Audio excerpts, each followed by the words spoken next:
إن الحمد لله الذي هدانا لخير الأديان وما كنا لنهتدي لولا أن هدانا الله أكمل لنا ديننا وأتم علينا نعمه ظاهرة وباطنا ورضي لنا الإسلام دينا ألف بين قلوب أهل الإيمان فأصبحوا بنعمته إخوانا وأصلي وأسلم على سيد المرسلين سيد الأولين والآخرين قائد الغر المحجلين المبعوث معلما ورحمة للعالمين نبينا محمد بن عبد الله بلغ الرسالة وأدى الأمانة ونصح الأمة وكشف الغمة وتركنا على المحجة البيضاء ليلها كنهارها لا يزيغ عنها إلا هالك أما بعد فإن خير الحديث كتاب الله وخير الهدي هدي نبينا محمد صلى الله عليه وسلم وشر الأمور محدثاتها وكل محدثة بدعة وكل بدعة ضلالة وكل ضلالة في النار يا أيها الذين آمنوا اتقوا الله حق تقاته منهما رجالا كثيرا ونساء واتقوا الله الذي تساءلون به والأرحام إن الله كان عليكم رقيبا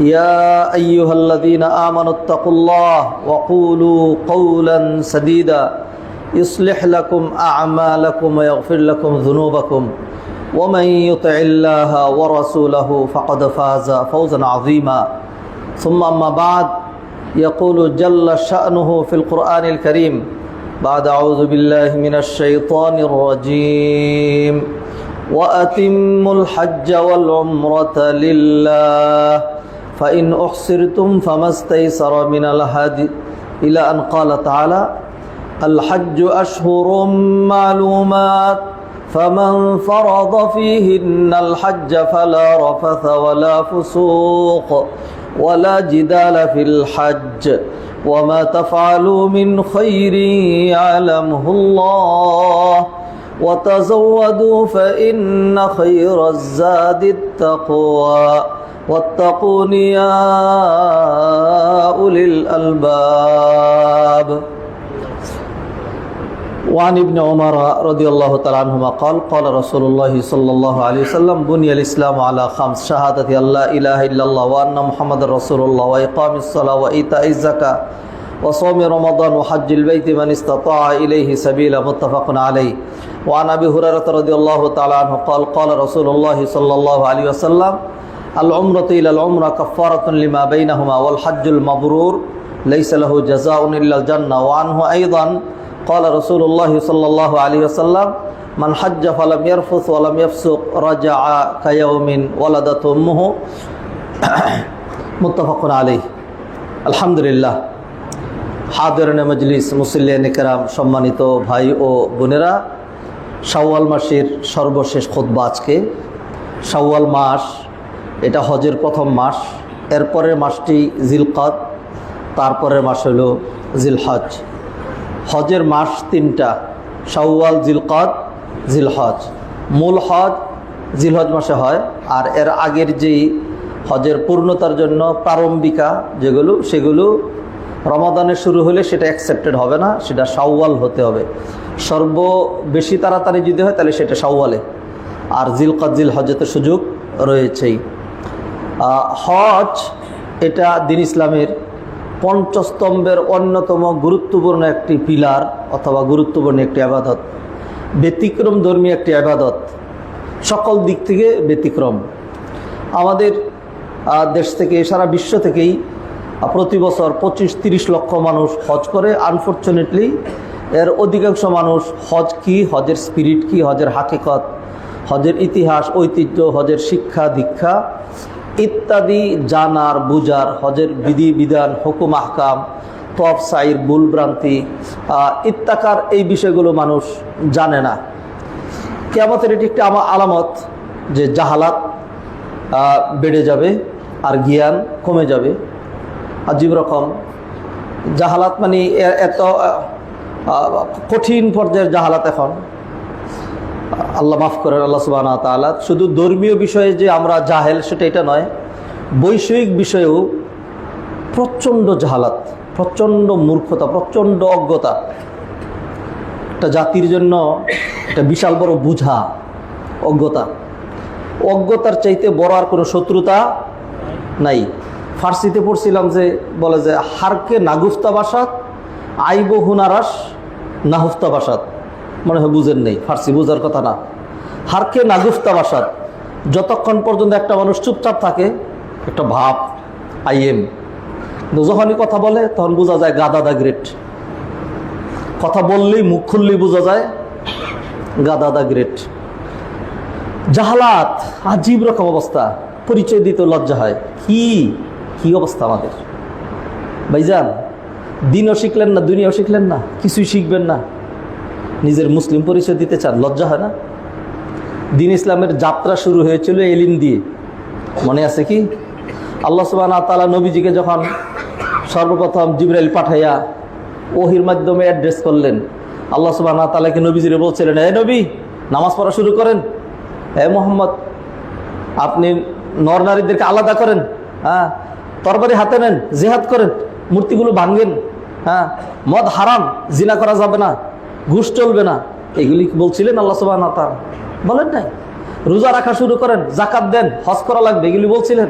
আল্লাহর রাস্তায় এগুলি বলেন নাই। আল্লাহ সুবহানাহু ওয়া তাআলা 5টা আয়াত নাজিল করলেন, 5টা আয়াতই ইলম, নলেজ, প্রজ্ঞা, জ্ঞান, বিদ্যা কেন্দ্রিক। জ্ঞান ছাড়া আপনি উঠবেন কেমনে? এই আধুনিক যুগে তো এখন আর ওই কি হয় না, ওই মারামারি যুদ্ধ হয় না। ফলে যদি এরকম হইতো যে সরাসরি মারামারির যুদ্ধ হইতো, তাহলে তো আমরা সংখ্যায় অনেক ছিলাম, মারামারি করে জিতে যেতাম গিয়া। কিন্তু সেই উপায় তো নাই, জ্ঞান কেন্দ্রিক সব কিছু। আজকে মুসলমানরা মার খাচ্ছে কেন? সায়েন্স টেকনোলজিতে পিছিয়ে থাকার কারণে। সব আমার হাতে, তেল আমার হাতে, সম্পদ আমার হাতে, সব কিছু আমাদের হাতে, কিন্তু কোরআনের কথা বলছি, কোরআনের বাস্তব প্রয়োগ করছি না। কারণ আল্লাহ সুবহানাহু ওয়া তাআলা কোরআনে বলছেন, আইদ্দু লাহুম মাসতাতাতুম মিন কুওয়া, তোমরা তোমাদের শত্রুদের মোকাবেলা করার জন্য শক্তি সঞ্চয় করো। নবীজি এই যে কুওয়া অথবা শক্তির ব্যাখ্যা নবীজি হাদিসে করে দিয়েছেন। আল কুওয়াতু আর রামি, কুওয়াত হইল ক্ষেপণাস্ত্র, হ্যাঁ, গুলি বলেন ক্ষেপণাস্ত্র, মিসাইল বলেন ক্ষেপণাস্ত্র। তো এইটা লাগবে, তো আমরা এটাতে পিছিয়ে, তাহলে কেমনে আগাবেন? ফিরে আসি আবার, নলেজ ছাড়া দুনিয়াতেও নেতৃত্ব কর্তৃত্বের কোনো উপায় নেই। নলেজ ছাড়া ইবাদত কবুল হওয়ারও কোনো ব্যাপার সুযোগ নাই। নলেজ ছাড়া আপনার তাওহীদ, ঈমান যে সেটাও টিকবে না। আবার বলি, শক্ত কথা তো এটা, এমন না যে মুখ দিয়ে আসছে বলে ফেলছি, না, রিপিট করছি। অনেক কথা এরকম মুখ দিয়ে আসে বলে ফেলি, ভুল হয়ে যায়, আল্লাহর কাছে ক্ষমা চাই, কিন্তু এটা বুঝে শুনে বলছি। আপনি আপনার তাওহীদ, আপনার ঈমান, আকীদা এটাও টিকবে না নলেজ ছাড়া। আল্লাহ সুবহানাহু ওয়া তাআলা তাই তো কোরআনে বললেন, ফাআলাম আন্নাহু লা ইলাহা ইল্লাল্লাহ, আগে এটা জেনে নাও যে আল্লাহ ছাড়া কোনো ইলাহা নাই। এটা তুমি ভালো করে তোমার মনের ভিতরে ঢুকাও, এটা হলো তোমার নলেজ। ওয়াস্তাগফির লিযামবিক, তারপরে গিয়ে আল্লাহর কাছে ক্ষমা চাও, তারপরে গিয়ে, তাহলে আগে হলো ইলম, তারপরে হলো আমল। আগে হলো ইলম, তারপরে হলো আমল। সম্মানিত ভাই বোনেরা, আমাদের এটা তো একটা কমন বেদি, বিশেষ করে বাংলাদেশিদের জন্য। আমরা কিছু করতে চাই কিন্তু কিছু শিখতে চাই না। আমরা ইবাদত করতে চাই, ইবাদত শিখতে চাই না। চাকরি করতে চাই কিন্তু ওই চাকরির কোয়ালিটি অর্জন করতে চাই না। বিদেশে যেতে চাই, কাজ শিখতে চাই না। ফলে কি করতে হবে? কি কাজ করবেন? রোড ঝাড়ু দিবেন, নিজেরা লাঞ্ছিত করবেন, ক্লিনার, হ্যাঁ, সুইপার, এই পরিচয় ধারণ করবেন। ঠিক আছে, হালাল কাজ, একেবারে বড় বড় পোস্টে বৈশা কলম মেইরা যারা এই দুর্নীতি, চুরি করে, ব্যাংক ডাকাতি করে, যারা অন্যদের সাথে আতাত করে রাষ্ট্রের 12টা বাজায়, এদের চাইতে অনেক ভালো যারা নাকি রুট ঝাড়ু দেয়। 1000 না 1 লক্ষ গুণ বেশি ভালো, কারণ তার ইনকামটা হালাল, তার ইনকাম হালাল। কিন্তু দুঃখ হলো, আপনি যে এত কষ্ট করছেন, মাস শেষে বেতন পাচ্ছেন কত? 400-500 রিয়াল। একটু যদি আকল বিবেকটা খাটাইয়া একটা কাজ করতেন, শিক্ষাও তো লাগে না, খালি ওয়েল্ডিং শিখতেন, হ্যাঁ, গ্রিলের কাজ শিখতেন, রাজমিস্ত্রির কাজটা শিখতেন, হ্যাঁ, মোবাইল ঠিক করা শিখতেন, ফ্রিজ ঠিক করা শিখতেন, হ্যাঁ, এইগুলি শিখেও তো মানুষ দুনিয়াতে চলে। এই জাতি শিখতে চায় না। এই কথাগুলো ভূমিকা এই জন্য দিচ্ছি, এইটা যেরকম বৈশ্বিক দিক থেকে আপনি বুঝছেন, এই জাতি নামাজ শিখতে চায় না, এই জাতি জাকাতের মাসালা জানতে চায় না, এই জাতি হজ শিখতে চায় না। এই যে আমাদের দেশ থেকে নিয়ারেবল 1 লাখ পিপল, অথবা ভিআইপি গেস্ট অফ অলমাইটি আল্লাহ সুবহানাহু ওয়া তাআলা হজে যাবেন, এদের একেবারে কত পার্সেন্ট বলবো? 90%। হজের স্পিরিট, হজের বিধিবিধান, হজের হুকুম হাকাম ধারাবাহিক আপনার হজে যাচ্ছেন, যে হজের কথাগুলো বলেন। আমি একজন মুআল্লিমের সাথে যাচ্ছি, ওই আর একটা চিন্তা তো আছেই, ওই যে কি বলে যে অন্ধ অনুসরণ, অন্ধ অনুসরণ। আমার জাহান্নামে নিয়ে গেলে সেটাতেই যাবো, আউযুবিল্লাহ, কেন যাবো? অন্ধ অনুসরণ করা জায়েজ নাই, অন্ধ অনুসরণ করা জায়েজ নাই। আপনি জুমার নামাজে আমার পিছনে ইক্তেদা করলেন, আমি যদি আজকে জুমার নামাজ 4 রাকাত পড়াই, বাধ্যতামূলক আপনার পড়া লাগবে, পড়তেই হবে। কারণ কি? আপনি অনুসরণ করছেন না আমারে। হ্যাঁ, কিন্তু ইসলাম কি তাই বলে? ইসলাম বলে না, ইসলাম বলে ভুলের কোনো অনুসরণ নাই। তো এখন যে আমি 2 রাকাতের পরে 3-4 তো পড়াচ্ছি, এটা যদি আপনার জানা থাকে যে না জুমাত কোনোভাবেই 2 রাকাতের বেশি পড়া যাবে না, তাইলে আপনি লুকপা দিবেন। আর যদি ওরকম হয় যে না গলা বাইন্ধে দিয়েছি, যেই দিকে মন সেই দিকে নিয়ে যাক, জাহান্নামে গেলে ওইটিতেই যাবো, হয় এরকম না। তাহলে আপনি হজে যাচ্ছেন 8-10 লক্ষ টাকা খরচ করে, একটু হজটা শিখলেন না, একটা ট্রেনিং দিলেন না, একটু হজটা বুঝলেন না, হজটা জানার চেষ্টা করলেন না। হজের এত ফজিলত, হ্যাঁ, সেই হজটা জানার আমাদের সুযোগ হলো না। আল্লাহ সুবহানাহু ওয়া তাআলা আমাদেরকে কথাগুলো বুঝার তৌফিক এনায়েত করেন। হাদিরিন মজলিস, আবারও বলছি, মূর্খতা আপনাকে পিছিয়ে দিবে, দুনিয়াতে পিছিয়ে দিবে, অথবা লাঞ্ছিত হবেন, জাতি আপনাকে থুক দিবে, জাতি আপনাকে ধিক্কার জানাবে। মূর্খতা গ্রেট, মূর্খতা গ্রেট। পড়ালেখা কিছুই জানে না, জ্ঞান নাই, আকল নাই, বিবেক নেই, বুদ্ধি নেই। হ্যাঁ, আপনাকে বৈষয়িক নলেজও থাকতে হবে, আপনাকে ধর্মীয় নলেজও থাকতে হবে। যারা হজে যাচ্ছেন, হজের নলেজ নিয়ে তারপরে যাবেন। আমি রিকোয়েস্ট করছি, আপনার আত্মীয় যে হজে যাচ্ছে, আমার এই যে হজের যে আলোচনাগুলো, এইগুলোর ক্লিপটা আপনি তাকে দিয়ে দিবেন। চলে যাচ্ছেন, আগামীকালকে থেকে ফ্লাইট শুরু হচ্ছে, চলে যাচ্ছেন, ধরেন এই যেটা দিয়ে দিলাম, ডাউনলোড করে দিলাম, ফ্লাইটে বসে বসে এটা 2-3 বার দেখেন, 2-3 বার শুনেন। হ্যাঁ, সার্থক হবে। কারণ হজ তো যারা যাচ্ছে সবাই হজ করে আসবে, সবাই ফ্লাইটে যাবে, ফ্লাইটেই ফিরবে, মক্কা মদিনায় থাকবে, ঘুরবে, মিনা মুজদালিফা আরাফায় যাবে, সবাই হজ করে আসবে। তত হজ তো হইলই। তো এইভাবেই তো আমরা অভ্যস্ত। এর আগে আমি বহুবার বলছি যে আমরা ইবাদত করি যেটা, সেটা স্ট্রাকচারাল। সলাৎ, সেইটা সলাৎ কিরকম? অজু করে আসছি, মসজিদে দাঁড়াইছি, আল্লাহু আকবার, রুকু করলাম, সেজদা করলাম, আসসালামু আলাইকুম, শেষ, চলে আসলাম। সলাতের যে শিক্ষা, সলাতের যে কিছু আবেদন, হ্যাঁ, সলাতের যেই মানে একটা পরিবেশ, অথবা সলাৎ যে সমাজটাকে ঠিক করবে, ব্যক্তিকে ঠিক করবে, সলাতের একটা বহির্প্রকাশ, এগুলোর কোনো কিছু আমাদের হয় না কেন?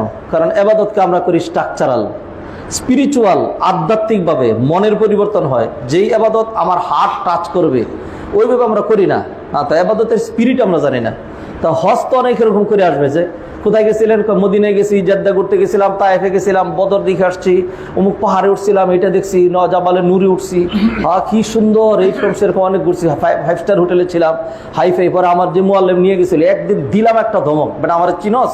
হ্যাঁ, এক চাবাইয়া খাইয়া ফেলাম। হ্যাঁ, এরকম করে মোবাইল কাঁপতে শুরু করছে। আপনি বিশাল ইয়া দেখাইবেন। আমার গ্রুপের যত ছিল সবাই আমার সেলুট দিত, আমার সবাই হিসাব করতো, জানে তো আছে না পাত্তি। হ্যাঁ, আপনি কি হজ করে আসলেন? আপনি তো এইটাই মনে করছেন হজ। দিস ইজ নট হজ। বেটাগিরি দেখানোর জন্য, নিজের জাহির করার জন্য। অনেক টাকা আছে, শিল্পপতি, পুঁজিপতি, সরকারি অফিসার, সেনা অফিসার, পুলিশ অফিসার, হ্যাঁ, ডাক্তার, হাইফে, এই সমস্ত জন্য হজে গেছিলেন আপনি। তাহলে আপনার হজে যাইতে কইছে কি? হজে যাওয়ার দরকার নেই আপনার, হজে যাইেন না। হ্যাঁ, খামাখা টাকাও খরচ করতেছেন, কষ্টও করতেছেন। দেশে কামাই করেন, ওই টাকা থাকুক, আমাদেরকে দিয়েন, কিছু কাজে লাগবে। হাদিরিন মজলিস, সম্মানিত ভাই ও বোনেরা, যারা হজে যাবে, এই হজের ক্লিপগুলো তাদেরকে দিবেন, এই আলোচনাগুলো শোনার জন্য, শেখার জন্য, জানার জন্য। আমরা ধারাবাহিকভাবে অন্তত হজের জন্য 3টা আলোচনা করবো, আজকের জমা, এরপরে 2টা জমা। আপনি এই 3টাতে মোটেও বিরক্তি হবেন না, এবং এরকম হবে না যে এক কথাই বারবার হচ্ছে, না, এটা হবে না। হ্যাঁ, আপনি এখান থেকে শিখবেন, এখান থেকে জানবেন, বহুত কিছু জানবেন। হজের যে স্পিরিট, এটা নিয়ে একটা আলোচনা হইতে পারে। তারপর হলো হজের বিধিবিধান, হজের ইতিহাস। হ্যাঁ, তারপর হলো মাবরুর হজ, মাকবুল হজের জন্য আমার আপনার করণীয় কাজ কি, এটার জন্য 2টা খুতবা হইতে পারে। তো আমরা সর্বসাকুল্যে 3টা খুতবার মধ্যে এগুলো আলোচনা করব। এইগুলো যারা হজে যাচ্ছে শুধু তাদের জন্য না, বাকিদের জন্য, সবার জন্য। এটা সলাৎ সবাই শিখবে। হ্যাঁ, যারা মনে করেন যারা সায়েন্স নিয়ে পড়বে না, হ্যাঁ, ক্লাস 9 থেকে সায়েন্সে যাবে না, অন্য সায়েন্সে, এখন কি সে ক্লাস 6, 7, 8-এ যেই বিজ্ঞানের যে বইগুলো পড়ানো হয় এটা পড়বে না, বাদ দেবে। যারা মৌলবী হবে না, যারা আলেম হবে না, সে দিন ধর্মের, ইসলাম ধর্মের ভিত্তি 5টা, কালিমা শাহাদাত আশহাদু আল্লা ইলাহা ইল্লাল্লাহ, এইগুলিও শিখবে না সে। হ্যাঁ, ফজরের নামাজ 4 রাকাত এটাও শিখবে না, যেহেতু সে আলেম হবে না। মৌলিক কিছু বিষয় আপনি জানবেন না, আপনি হজের কিছু বিধিবিধান 2-4টা আলোচনা শুনলেন মানে আপনি বিশাল পণ্ডিত হয়ে গেলেন গিয়া, তাও তো না। এটা সবার লাগবে, সবার জানতে হবে। জানাটা ইবাদত। আমরা তো মনে করি নামাজ পড়া ইবাদত, নামাজ পড়া তো ইবাদত ঠিকই আছে, কিন্তু ওই ইবাদতের চাইতে জানা যেটা, নামাজ কেমনে হয়, নামাজের ফরজ কয়টা, রুকুটার সিস্টেম কি, সেজদার লক্ষ্য উদ্দেশ্য কি, এইগুলি যদি জানেন, এটা তো ওই যে 2 রাকাত নামাজ পড়বেন যে তার চাইতে বেশি উত্তম, কারণ আপনাদের নফল পড়বেন। হ্যাঁ, আর এটা হলো ফরজ। তলাবুল ইলমি নফলুন আলা কুল্লি মুসলিম, তলাবুল ইলমি সুন্নাতুন আলা কুল্লি মুসলিম, ঠিক না? হ্যাঁ, তলাবুল ইলমি ফারিদাতুন, তলাবুল ইলমি ফারিদাতুন, ফারিদাতুন মানে ফরজ। এলেম শিখা জানা এটা হলো ফরজ। আর ফরজ নামাজ ফরজ, ফরজ রোজা ফরজ। সারা বছর এখন যে রোজা রাখবেন নফল। হ্যাঁ, 5 ওয়াক্ত সালাতের পরে যে সালাতগুলো পড়বো, ইভেন তাহাজ্জুদ, ইশরাক সহ, এগুলো নফল, এগুলো নফল। তো নফল কোনোদিনই ফরজের সমান হয় না। হাদিরিনে মজলিস, আসুন, মনের ভিতরে যেন একটা জানার জন্য একটা আকুতি, একটা মিনতি, একটা আবেদন, একটা আগ্রহ, একটা ইচ্ছা, একটা স্পৃহা যেন হয়। জানতে হবে, শিখতে হবে। কেন আল্লাহ সুযোগ দিলেন, তারপরে শিখবেন না কেন? কেন জানবেন না? আমরা তো এরকমই করি, সুযোগ নাই, সুযোগ ছিল না, পড়ালেখা করলেন না কেন? পড়ালেখা করলে তো পারতেন। হ্যাঁ, খালি আসছেন 2 নাম্বারই নিয়ে, না খালি 2 নাম্বারই চিন্তায়, এখন নিজেরা লাঞ্ছিত করেন। ইন্না লিল্লাহি ওয়া ইন্না ইলাইহি রাজিউন। হাদিরিনে মজলিস, সম্মানিত ভাই ও বোনেরা, হজ জানতে হবে। এটা ফর এভরিওয়ান। জুমার খুতবা যেটা হবে, যে যারা হজে যাচ্ছে তাদেরকে আলাদা করে ট্রেনিং দিয়ে শুধু তাদেরকে শেখান। তা আপনি কি করবেন? আপনি কি হজের সব কিছু জানেন না? আপনি জীবনে কোনোদিন হজ করবেন, সেই জন্য এখন শিখেন। আমি হজ করে ফেলছি, তাহলে আপনি এখন আবার শিখা, এটা আপনার ইবাদত। জুমার খুতবা ইবাদত। জুমার খুতবা কিসের জন্য? খুতবা মানুষকে জানানোর জন্য, শিখানোর জন্য। যদিও আপনি যাতে না শিখতে পারেন সেই কৌশল তো প্রথম আমরাই করছি, আপনি তো করেন নাই। আপনি যাতে শিখতে না পারেন সেই জন্য আমি ফ্রান্স ভাষায় খুতবা দেব, যাতে আপনি না বুঝেন। সেই জন্য আমি আরবি ভাষায় খুতবা দেব, যাতে আপনি না বুঝেন। তাহলে আসবেন ও যাবেন, খুব স্ট্রাকচারাল হবে। আর যদি শিখে ফেলেন, জাইনে ফেলেন, তাহলে সমস্যা আছে। আল্লাহ আমাদেরকে মাফ করেন। আসুন হজ নিয়ে কথা বলি। নাম্বার 1, হজ সকল দিক থেকে ব্যতিক্রম ইবাদত, ব্যতিক্রম ধর্মী। মনে রাখেন, ব্যতিক্রম ধর্মী। কেমনে ব্যতিক্রম ধর্মী? সালাত আপনি এই মসজিদে বললেন, আজকে একজন জুমা এখানে না পড়া প্রতি সময় এখানে পড়তেন, আজকে গ্রামে গিয়ে পড়তেছে। অথবা একজন কোনো কারণে 7 নম্বর সেক্টরে বাইতুল মুকাররম মসজিদে, বাংলাদেশের কোথাও যে কোনো জায়গায়, অথবা বিদেশে গেছে সেখানে পড়তেছে, জুমাটা হবে না? হবে। সালাত পৃথিবীর যে কোনো জায়গায় আদায় করা যায়, সিয়াম পৃথিবীর যে কোনো জায়গায় রাখা যায়, যাকাত পৃথিবীর যে কোনো জায়গা থেকে আদায় করা যায়। কিন্তু হজ করতে হলে আপনাকে মক্কাতেই যেতে হবে, আরাফাতেই যেতে হবে। আরাফায় যাওয়া ছাড়া, মক্কায় যাওয়া ছাড়া, কাবার তোয়াফ করা ছাড়া, সফা মারওয়ার সাই ছাড়া, আর আরাফায় অবস্থান করা ছাড়া কোনোভাবেই আপনার পক্ষে হজ করা সম্ভব নয়। সেইখানেই যেতে হবে, এট এ টাইম যেতে হবে। আপনার জন্য ফ্রি আলাদা রাখা হবে না, যে আজকে বাঙালিদের শিডিউল, এটা না। সারা বিশ্বের সকল মানুষের একসাথে শিডিউল, একই সাথে সব করা লাগবে। হ্যাঁ, তাহলে জায়গার দিক থেকে ব্যতিক্রম, সময়ের দিক থেকে ব্যতিক্রম, কার্যক্রমের দিক থেকে ব্যতিক্রম, সব দিক থেকে ব্যতিক্রম। ধরেন যে আমরা মসজিদে আসছি, যে মসজিদে আসার বিধান কি? আল্লাহ সুবহানাহু ওয়া তাআলা বলেন, ইয়া বানি আদম, হে আদম সন্তান, খুদু জিনাতাকুম ইনদা কুল্লি মসজিদ। মসজিদে যাচ্ছ, ভালো পোশাক পরে, পরিষ্কার আতর গোলাপ লাগাইয়া, অজু গোসল করে, গায়ের দুর্গন্ধ দূর করে একটু সেজে গুজে মসজিদে যাবা, তুমি তো মাওলার সামনে দাঁড়াবা। হ্যাঁ, এটা হলো কোরআনের বিধান, খুদু জিনাতাকুম। আর হাজিরা হইলো আল্লাহর ভিআইপি গেস্ট, হাজিরা হইলো আল্লাহর ভিআইপি গেস্ট। হ্যাঁ, দুইফুর রহমান বলা হয় তাদেরকে। হজে যাচ্ছেন, তো এখন তো বলা দরকার ছিল, যত মানুষ হজে যাবে সবাইকে জুব্বা লাগাইতে হবে, লাল রুমাল লাগাইতে হবে, পাগড়ি পরতে হবে, আল খাল্লা পরতে হবে, ইসলামী পোশাকে সুসজ্জিত হয়ে সে যে একদম দেখা যায় যে আই এম বুজুর্গ দ্য গ্রেট। হ্যাঁ, তারপরে হজে যাইতে হবে। কিন্তু আল্লাহ সুবহানাহু ওয়া তাআলা কি বিধান করলেন? আল্লাহ বিধান বললেন, রাখ বেটা তোর বেটাগিরি, মাথায় মুকুট আছে, টুপি পর্যন্ত এইগুলো রাখতে পারবি না, জুব্বার তো প্রশ্নই আসে না, পরনের জাইঙ্গাটা এবং ভিতরের গেঞ্জিটা পর্যন্ত রাখতে পারবি না। হ্যাঁ, এরপরে 2টা সিরা কাপড় পরে আসতে হবে সারাক্ষণ, যাতে নিজের এরকম মনে হয় যে হায় আল্লাহ আমি গোলাম, না জানি কোন দিক দিয়ে সদরঘাট বেরিয়ে যাচ্ছে। হ্যাঁ, সারাক্ষণ এরকম উস্কু খুস্কু চিন্তায় থাকতে হবে। কিরকম মনে করতে হবে নিজেরা, ও খুব ছোট, আমি একটা ভালো, এই দিক দিয়ে পেট বেরিয়ে যাচ্ছে, এই দিক দিয়ে পিঠ বেরিয়ে যাচ্ছে, হাতের দেখা যাচ্ছে, বগল দেখা যাচ্ছে, এই দিক দিয়ে অন্য দিক দিয়ে সারাক্ষণ সিরা কাপড় থেকে পরে তো আমরা অভ্যস্ত না, এরকম করে থাকতে হবে। আল্লাহ কি শিখাচ্ছেন আপনাদের? ওদের ট্রেনিংটা কি? খালি তো পড়লাম গেলাম আর আসলাম, আরাম করে ফেললাম না। এইটার শিক্ষাটাই হলো যে তোমার প্রথম যে পরিচয়টা, সে হলো you are absolutely slave and servant of almighty Allah. গোলাম, তোমার আবার কিসের হাইফাই? হ্যাঁ, তাহলে হজের শিক্ষা হলো নিজের গোলাম সাব্যস্ত করা, গোলাম সাব্যস্ত করা। এটা পোশাক থেকে শিক্ষা নিতে হবে। এটা সম্মানিত ভাই বোনেরা, তাহলে পোশাকের দিক থেকেও হজ ব্যতিক্রম, সময়ের দিক থেকে ব্যতিক্রম, স্থানের দিক থেকে ব্যতিক্রম, বিধিবিধানের দিক থেকেও হজ ব্যতিক্রম, বিধিবিধানের দিক থেকে হজ ব্যতিক্রম। হজের মধ্যে দৌড়দৌড়ি করা লাগে, হজের মধ্যে কঙ্কর মারতে হয়, হজের মধ্যে জবাই করতে, কত রকম বিভিন্ন স্টাইলের কাজ, খালি ঘুরতেই থাকতে হয়। হ্যাঁ, আবার সফা মারোয় আসা যাওয়া করতেই থাকতে হয়, লাব্বাইক আল্লাহুম্মা লাব্বাইক বলতেই থাকতে হয়।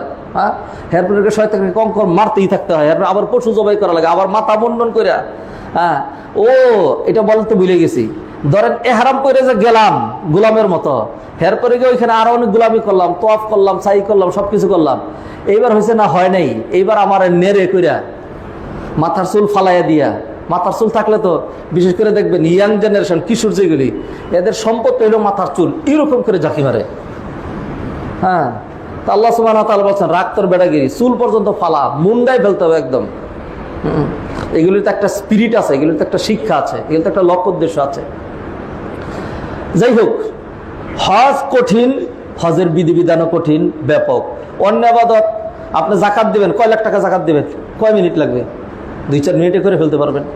হ্যাঁ, কিন্তু হজ করতে হলে আপনাকে একটা লম্বা সময় নিয়ে হজ করা লাগবে। দূর দেশ থেকে যদি যান, তাহলে যে আগামীকাল থেকে যাত্রা শুরু হচ্ছে, অথচ হজের এখনো মোর দেন 1 মান্থ বাকি। কালকে থেকে আমাদের ফ্লাইট শুরু হচ্ছে। এরপরে যারা লাস্টে যাবে, তারাও একেবারে যত দেরিতেই যাক, জিলহজ মাসে 5 তারিখের পরে তার যাবে না।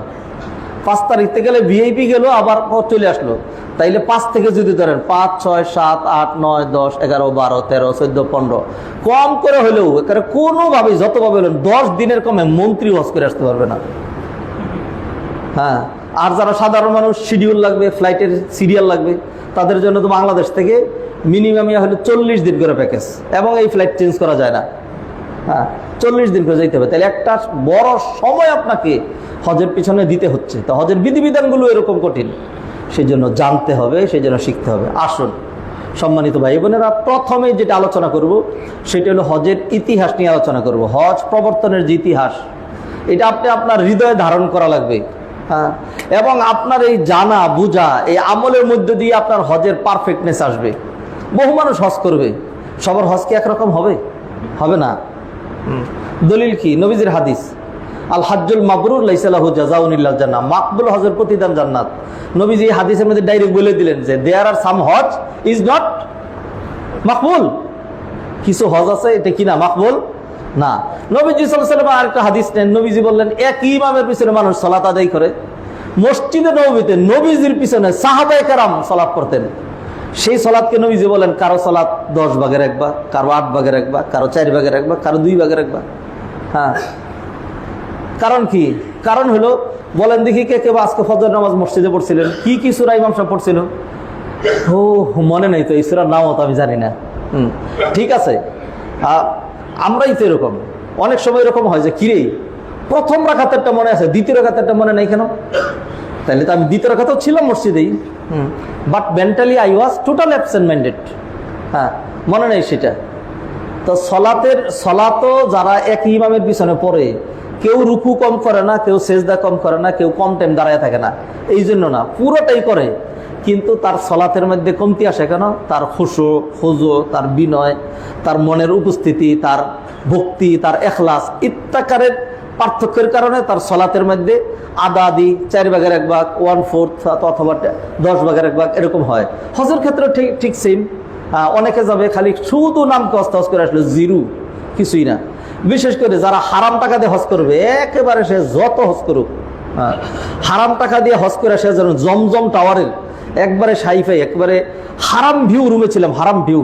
আর গল্প কি এক একজনের সাথে যায়, মা ফ্রেন্ড জমজম টাওয়ারটা আছে না, এটার যে একটা ওই যে পুলমান একটা হোটেল আছে, পুলমান নাম আছে সেই রকম, পুলমান। পুলমানের এটা অথবা এরকম যে আমার রুমটা ছিল হারাম ভিউ, ওইখান থেকে আমি এখানে বসে ওই বিকালে যে চা কফি খেতাম না, সেই রকম দৃশ্য, মানুষ টপ করছে, সব দেখা যায়। হারাম ভিউর রুমগুলো পয়সাও বেশি, আপনি হারাম ভিউ রুম দিয়া এরকম করে আসবেন, একেবারে জিরো, কিছুই পাবেন না, কারণ হারাম টাকা দিয়ে আপনি হজ করছেন। তা হারাম টাকা দিয়ে হজ করে এরকম মানুষের সংখ্যা মোটেও কম না, অনেক। আমি আমি আমি এটা বলে দিলাম কেন, বহু জায়গায় আলোচনা করলেই আমি এই প্রসঙ্গটা নিয়ে আসি, এরপরে দেখা যায় 2-4 জন এসে আলাদা সেইকে একটু আলাদা একটু কথা আছে, একটু আছে, আবার এটা তাকে সমাধান দিই যে এমনি এমনি করেন, হালাল দিয়ে যেতে হবে, কিন্তু বাকিরা তো আসে না। আর যারা আমাদের আলোচনা শুনে, আলোচনা শুনতে যারা আসে, এরা হইলো একদম বাছাই করা মানুষগুলো। আর যেগুলো হারামখোর, সেগুলো আলোচনার দ্বারা না, তারা ডাইরেক্ট ফ্লাইটে গিয়ে উঠবে এবং তার ফার্স্ট ক্লাসে সিট বরাদ্দ থাকবে, সেইভাবে যাবে, কারণ হারামখোরের বাচ্চা তো সে। ইন্না লিল্লাহি ওয়া ইন্না ইলাইহি রাজিউন। ভাইজান, এই বিষয়গুলো জানতে হবে যে আপনি খালি হজ করলেই লাভ মেরে রেখে কইবেন যে এরপর নামাজ পড়তে হাজি সাহেব, হাজি সাহেব, কোনো কাজ হবে না। সম্মানিত ভাই ও বোনেরা, এই জন্য হজের স্পিরিট আপনার ভিতরে যেই পরিমাণ ঢুকবে, সে অনুযায়ী আপনার হজের ওয়েট হবে। কারো হজের ওয়েট হবে 20 টন, কারোটা 10 টন, কারো 5 টন, কারোটা 1 টন, কারোটা 0 টন, কারোটা 1 গ্রামও না, এরকম হবে। আসুন আমরা হজ জানি। এটা কোত্থেকে আপনি বুঝবেন? হজের ইতিহাস যদি পড়েন, হজের প্রবর্তনের বিষয়গুলো যদি দেখেন, তাইলে আপনি দেখবেন যে আল্লাহ, হজ মানিটাই হলো ত্যাগ, তিতিক্ষা, কুরবানি এবং নিজেকে বিলীন করে দেওয়ার নাম। নিজেকে জাহির করার, নিজেকে বড় সাব্যস্ত করার, অহংকার দেখানোর, সম্পদের গরম ও পাওয়ারের গরম, এগুলির নাম হজ না। আল্লাহ সুবহানাহু ওয়া তাআলা এই মানুষের হজের আয়োজনটা সবার আগে করেছেন। কোরআনে আল্লাহ বলেন, ইন্না আউওয়ালা বাইতিন উদিআ লিন-নাসি লাল্লাযী বিবাক্কাতা মুবারাকান ওয়া হুদাল লিল আলামিন ফীহি আয়াতুম বাইয়িনাত মাকামু ইব্রাহিম ওয়া মান দাখালাহু কানা আমিনা ওয়া লিল্লাহি আলান-নাসি হিজ্জুল বাইতি মান ইসতাতাআ ইলাইহি সাবিলা ওয়া মান কাফারা ফা ইন্নাল্লাহা গানিয়্যুন আনিল আলামিন। আল্লাহ বলছেন, পৃথিবীর মানচিত্রে সর্বপ্রথম মানুষের কল্যাণ সাধনের জন্য যেই গৃহ নির্মাণ করা হয়েছে, সেটা হলো মক্কায় অবস্থিত কাবাঘর। সেখানে অসংখ্য নিদর্শন রয়েছে, তার মধ্যে একটা হলো মাকাম ইব্রাহিম। যারা ওইখানে প্রবেশ করবে সে নিরাপদ হয়ে যাবে। আর যাকে সঙ্গতি দেওয়া হলো, যার শক্তি সামর্থ্য আছে, তার উপর হজ করা ফরজ। এরপরে যে করবে না, সে যেন জেনে রাখে যে আল্লাহ তাদের ইবাদতের মুখাপেক্ষী নন। এই হইলে যে আয়াতগুলো তেলাওয়াত করলাম তার অর্থ। তা আল্লাহ সুবহানাহু ওয়া তাআলা হজের আয়োজন সবার আগে করেছেন। কখন করেছেন? পৃথিবীতে মানুষ আসার হাজার হাজার লক্ষ লক্ষ বছর আগে। বানা বাইতা রাব্বিল আরশি আশরুন ফাখুদহুমু মালাইকাতুল্লাহিল কিরাম সুম্মা আদম। সর্বপ্রথম আল্লাহর ঘর নির্মাণ করেছেন ফেরেশতারা। পৃথিবীতে মানুষ আসেনি তখনও। এরপরে এটা আল্লাহ কেন করছেন? আল্লাহ জানেন মানুষের জন্যই। ফেরেশতাদের ইবাদত করার জন্য জমিনে কেন, আকাশে জায়গা নেই? ফেরেশতাদের মসজিদ নেই উপরে, বাইতুল মামুর মসজিদে, সেটাতে তারা তওয়াফ করে। মানুষের জন্য আল্লাহ সুবহানাহু ওয়া তাআলা কাবা ঘরটা নির্মাণ করেছেন। ইন্না আউওয়ালা বাইতিন উদিআ লিল মালাইকা, নাকি লিন নাস, মানুষের জন্য। তাহলে ফেরেশতাদের জন্য না, এই ঘর আল্লাহ নির্মাণ করেছেন মানুষের কল্যাণের জন্য বহু আগে। যাই হোক, সেই ঘর কোনো কারণে ভেঙে গেছে, মেরামত করার, নবায়ন করার প্রয়োজন হয়েছে। প্রথম মানুষ যিনি আসছেন আদম আলাইহিস সালাম, আল্লাহ তারে দিয়ে করাইছেন। আল্লাহ সুবহানাহু ওয়া তাআলা সেই জন্যই তো আদমরে সিংহল দ্বীপে নামানো হলো, আর হাওয়া আলাইহিস সালামের জেদ্দায় আল্লাহ সুবহানাহু ওয়া তাআলা মনের ভিতরে একটা ইয়ে দিয়ে দিলেন। আদম যদি জাপানের দিকে হাঁটতে থাকতো, আর যদি হাওয়া যদি সেই আফ্রিকার দিকে হাঁটতে থাকতো না, আল্লাহ সুবহানাহু ওয়া তাআলা কি করলেন? এদের মনের ভিতরে ইয়ে দিয়ে দিলেন। আদম তো নবী ছিলেন, নহি দিয়ে দিলেন, এদিকে যাইতে থাকেন। এরপরে গেলেন আরাফার ময়দানে, দুইজনের সাক্ষাৎ হয়ে গেল। আল্লাহ সুবহানাহু ওয়া তাআলা তাদেরকে মক্কায় রাখলেন। সেখানে আদম রেদি আল্লাহ সুবহানাহু ওয়া তাআলা কাবা ঘরকে আবার নির্মাণ করালেন। এই কাবা ঘর শত শত বছর টিকে থাকলো। এরপরে এই ঘর আবার ভেঙে গেছে, এগুলো প্রয়োজন হয়। উত্তরার ফার্স্ট জেনারেশনের বিল্ডিং যেগুলি আছে, সেগুলি 8% শেষ, সেকেন্ড জেনারেশন বিল্ডিং হয়ে গেছে। হ্যাঁ, বাকি অল্প এখন 1.5 তলা 2 তলা 2.5 তলা 3 তলা অল্প কিছু বিল্ডিং আছে, 10 বছরও দেখবেন একটাও নেই। হ্যাঁ, তো আদম আলাইহিস সালামের নির্মাণ করা এটা ভেঙে গেছে, তারপরে তার ছেলে শীস আলাইহিস সালাতুস সালাম সেটাকে আবার নির্মাণ করছেন। এরপরে শীস আলাইহিস সালামের জন্মই আদমের যখন বয়স 600 বছর, তখন আদমের বয়স যখন 600 বছর তখন শীস আলাইহিস সালাম জন্মগ্রহণ করেছেন। যেদিন জন্মগ্রহণ করছেন তারপরের দিন বানান নাই। শীস আলাইহিস সালাম তার জীবদ্দশায় কখনো, সেটা হইতে পারে আদম আলাইহিস সালামের মৃত্যুর আগে অথবা তার মৃত্যুর পরে শীস আলাইহিস সালাম বানাইলেন। তো এই ঘর অনেক দিন টিকে ছিল নূহ আলাইহিস সালামের জমানা পর্যন্ত। নূহ আলাইহিস সালামের জমানায় যখন মহাপ্লাবন হলো, আর অন্য ইতিহাস বলবো না, যখন মহাপ্লাবন হলো, এমন প্লাবন হলো পুরো পৃথিবী অথবা যেইটুকু আল্লাহ চেয়েছেন, পুরো পৃথিবী নাও হইতে পারে, জাপানে না হইতে পারে, আমেরিকা না হইতে পারে, বাংলাদেশে নাও হইতে পারে, কারণ তখন মানুষের দিকে ছিলই না, আল্লাহর পক্ষে সম্ভব। একখানে বন্যা হয় আর একখানে বন্যা হয় না। বাংলাদেশে বন্যা হয়, সৌদি আরবে হয় না, আরব কান্ট্রিতে বন্যা হচ্ছে, আমাদের এখানে হয় না। আল্লাহ পারেন। ভূমিকম্প এখানে হয়, পৃথিবী গোলাকার একটার সাথে লাগানো, কিন্তু একখানে ভূমিকম্প আর একখানে হয় না। আল্লাহ সুবহানাহু ওয়া তাআলা পারেন। তো যাই হোক, মক্কা অঞ্চল, সিরিয়া অঞ্চল, আশেপাশে যত জায়গায় মানুষ ছিল পুরোটা মহাপ্লাবন হলো।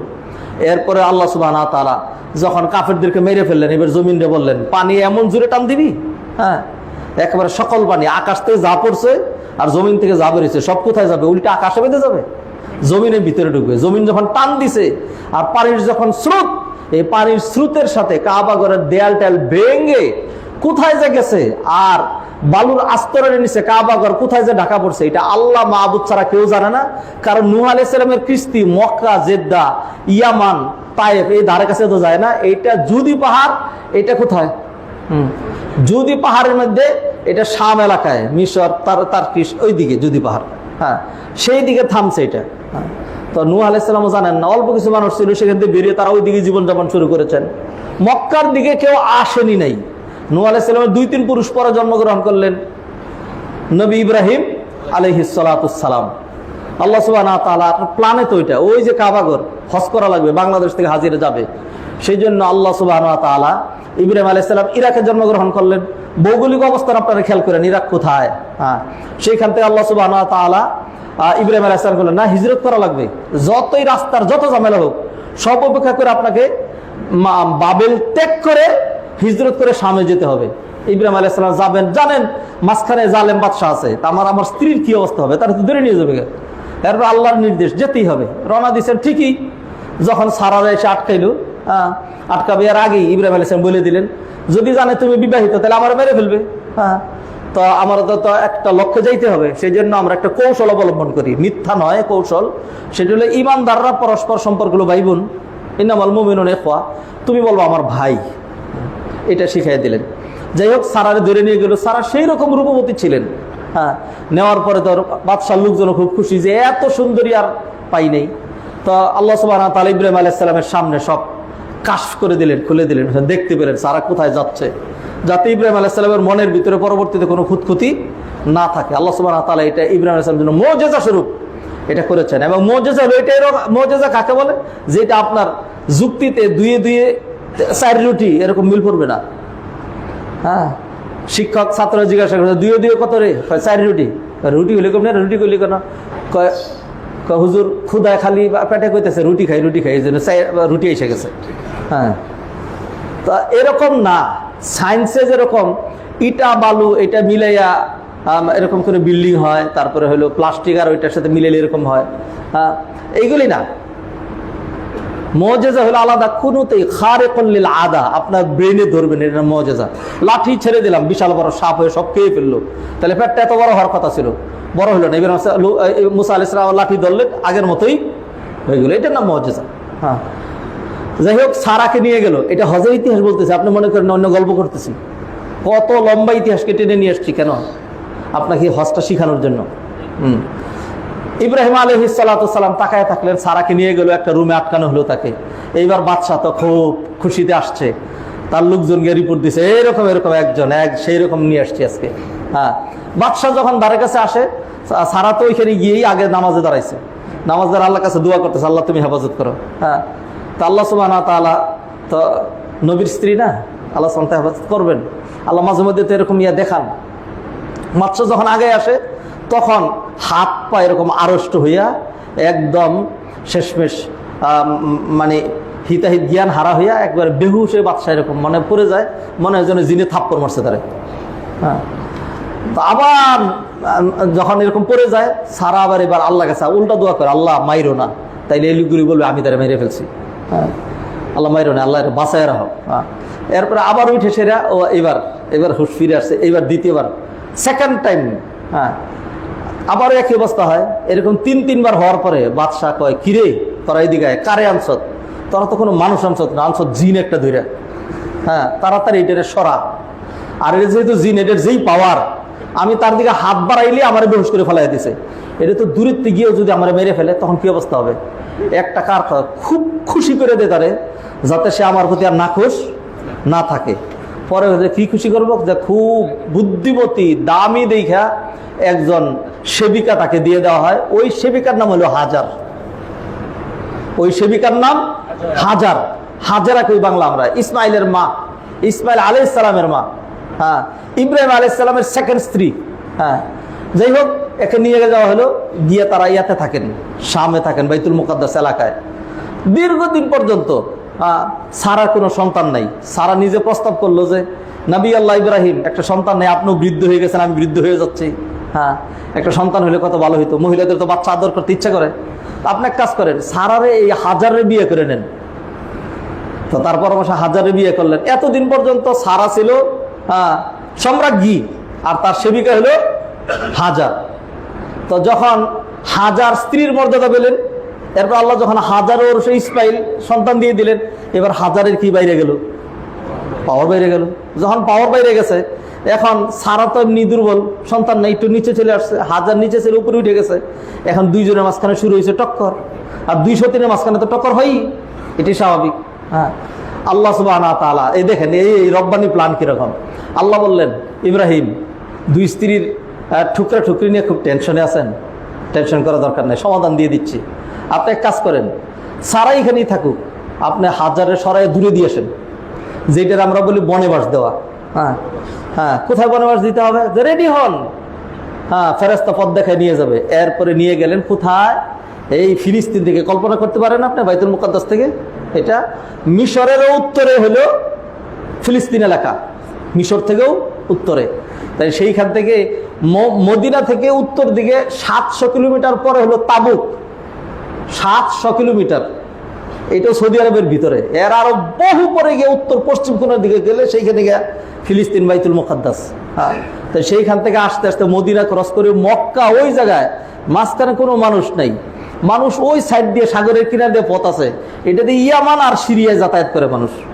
সিরিয়ার দিকে মানুষ আছে, আর ইয়ামানের ওইখানে মানুষ আছে, মাঝখানে কোনো মানুষ জনমানব নাই।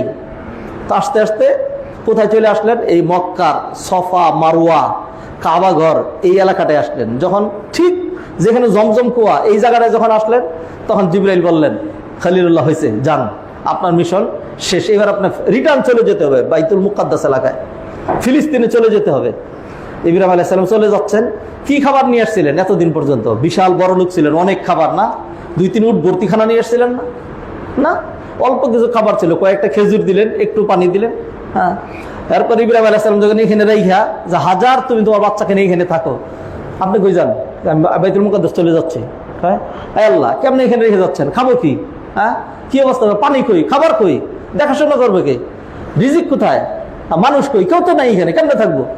যত প্রশ্ন করেন, ইব্রাহিম আলাইহিস সালাম কোনো প্রশ্নের উত্তর দেন না। কি উত্তর দিবেন উনি? ওনার কাছে কোনো উত্তর নাই। হ্যাঁ, হাজার আলাইহিস সালাম লাস্ট প্রশ্ন করলেন, যে my last question to you. হ্যাঁ, আল্লাহু আমারাকা বিহাযা, ও ইব্রাহিম, আপনি যে আমাদেরকে এখানে রেখে যাচ্ছেন, এটা কি আল্লাহর নির্দেশে নাকি আপনার ইচ্ছায়? ইব্রাহিম আলাইহিস সালাম বললেন যে না, আল্লাহর নির্দেশে রেখে যাচ্ছে। তা হাজার আলাইহিস সালাম তখন ইব্রাহিম আলাইহিস সালাম জামাত ছেড়ে দিলেন। ছেড়ে দিয়ে বললেন, ইযান লান ইউদাইয়ুনা, তাহলে কোশ্চিন কালেও আল্লাহ সুবহানাহু ওয়া তাআলা আমাদের ক্ষতি করবেন না। ইব্রাহিম আলাইহিস সালাতুস সালাম এবার চলে গেলেন, খুব বেটাগিরি দেখাইলেন। হ্যাঁ, স্ত্রীর সামনে, ছেলের সামনে। বেটা মানুষ না, পুরুষ মানুষ না, সিংহ পুরুষ, একদম মর্দ মুজাহিদের মতো চলে গেলেন। যখন আড়াল হইলেন, যখন দেখলেন আর স্ত্রী বাচ্চাকে দেখা যাচ্ছে না, তখন দেখলেন যে আমার বেটাগিরি শেষ। হৃদয় দুমড়ে মুচড়ে ভেঙ্গে অশ্রু সিক্ত হয়ে নয়ন জলে অবগাহন করে ইব্রাহিম আলাইহিস সালাম আর কি করবেন, হাত তুলে দিলেন, রব্বানা ইন্নী আসকানতু মিন যুররিয়্যাতি বিওয়াদিন গায়রি যি যার'ইন ইনদা বাইতিকাল মুহাররাম রব্বানা লিয়ুকিমুস সালাহ। ও আল্লাহ, আমি আমার পরিজনকে ক্ষুধায় রেখে গেলাম, খাবার নাই, মানুষ নাই, কিছুই নাই। ও আল্লাহ, আপনি তাদেরকে ফল ফলাদি রিজিক দেন, মানুষের মনের দিকে ঝুঁকায় দেন, আপনার আদেশ পালন করার জন্য আমি এটা করেছি। ভগ্ন হৃদয়ে মন থেকে আল্লাহকে ডাকলেন, দোয়া করলেন। আল্লাহ সুবহানাহু ওয়া তাআলা অক্ষরে অক্ষরে প্রতিটি দোয়া কবুল করলেন। ইব্রাহিম আলাইহিস সালাম চলে গেলেন 1 কিলোমিটার দূরে, 10 কিলোমিটার, হ্যাঁ 1000 কিলোমিটার না, প্রায় 2000 কিলোমিটার দূরে, প্রায় 2000 কিলোমিটার দূরে চলে গেলেন।